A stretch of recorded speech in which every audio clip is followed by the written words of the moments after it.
नमस्कार, मैं हूँ doctor Ruchi Bhardwaj, Ayurveda fertility expert and Ayurveda consultant more than 10 year.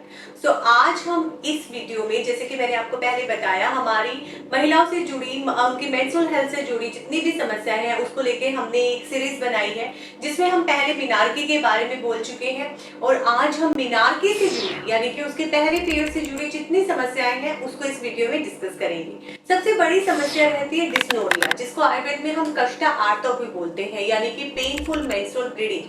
बच्चों को ज्यादातर देखा गया है 80% केसेस में कि उनको पीरियड्स के दौरान, मेनली जब वो स्टार्टिंग पहले वाले दौर से गुजर रहे होते हैं, मेनार्की के बाद और उसके अगले 3-4 महीने तक, 6 महीने तक पीरियड्स जो है वो पेनफुल आते हैं।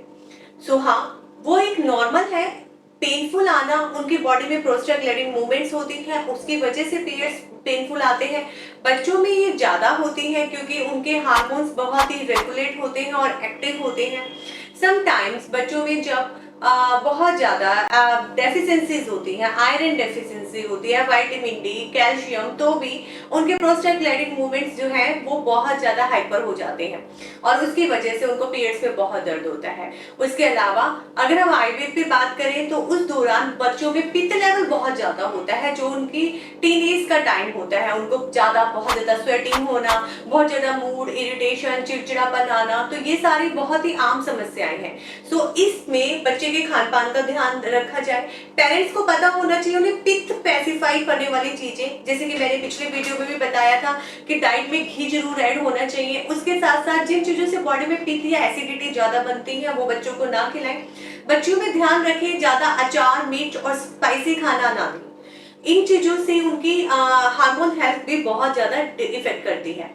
तीसरा जो सबसे बड़ी चीज होती है, पीरियड्स का डिस्टर्ब, इरेगुलर होना।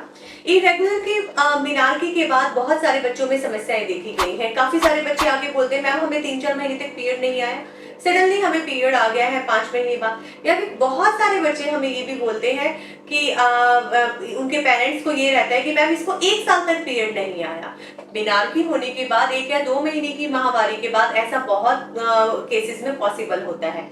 बट हाँ, अगर ये बहुत लॉन्ग लास्टिंग है, आपका बच्चा 15-16 साल का हो गया, उसको एक बार मिनार्की के बाद पीरियड्स नहीं आए, सो डेफिनेटली आपको कंसल्टेशन का जरूरत है। आप डॉक्टर के पास जाइए, उसके स्कैन करवाइए, उसके हार्मोन टेस्ट करवाइए, क्योंकि काफी केसेस में जस्ट मिनार्की के बाद ही बच्चों को पीसीओडी भी हो जाता है। अगर उनका वेट गेन है या फिर उनमें फिजिकल एक्टिविटी नहीं है या उनका सोने का उठने का पैटर्न ठीक नहीं है या फिर काफी केसेस में कॉन्स्टिपेशन या डाइट डेफिसिट होना, ये सारे कारण भी पीसीओडी के होते हैं। सो इसमें आयुर्वेद बहुत अच्छा काम करता है। चौथा जो सबसे बड़ा कारण है मेंस्ट्रुअल हाइजीन का। मेंस्ट्रुअल हाइजीन में पेरेंट्स बहुत परेशान होते हैं कि मैम इसको हम सैनिटरी पैड यूज करने को बोले, आजकल टैम्पन्स आए हुए हैं, हम उसको वो बोले, मेंस्ट्रुअल कप बोले। देखो, तीनों चीजों में बहुत ज्यादा डिफरेंस है। सैनिटरी पैड बहुत नॉर्मल है, बहुत ही नॉर्मल अवेलेबिलिटी मिलती है और हाँ, उसको डिस्पोज करना भी बहुत ईजी है। मेंस्ट्रुअल कप डिस्पोज करना इजी है, बट उसके साथ साथ बच्चे उसको मेंटेन नहीं कर पाते हाइजीन, उसको बॉईल करना टाइमली, या फिर वो फिलअप हो गया है या उसको किस टाइम पे निकालना है। क्योंकि जब मेंस्ट्रुअल कप या टैम्पन्स आप यूज करते हैं तो वो उस एरिया में प्रॉपर आपका एयर का जो सर्कुलेशन है वो ब्लॉक कर देता है, जिसके कि मैं पर्सनली भी फेवर में नहीं होती। हाँ, अगर आपका बच्चा स्विमिंग में है, किसी स्पोर्ट्स एक्टिविटी में है, तो आप उसको वो यूज करने के लिए दीजिए टैम्पन्स और मेंस्ट्रुअल कप, बट डेफिनेटली आपने उसको बताना है कि कैसे इसकी हाइजीन मेंटेन करें। जैसे कि टैम्पन्स को कब कब चेंज करें या टैम्पन्स को स्क्वीज करने का तरीका, डालने का, उसको यूज करने की जो प्रैक्टिस होती है, that should be very safe. Hand hygiene उस पर बहुत मैटर करते हैं।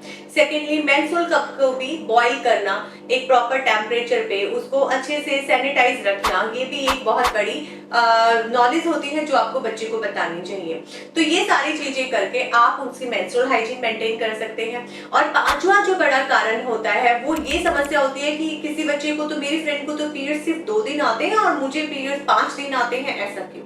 देखिए, ये सबकी अपनी बॉडी का एक थर्मोरेगुलेटरी सिस्टम होता है।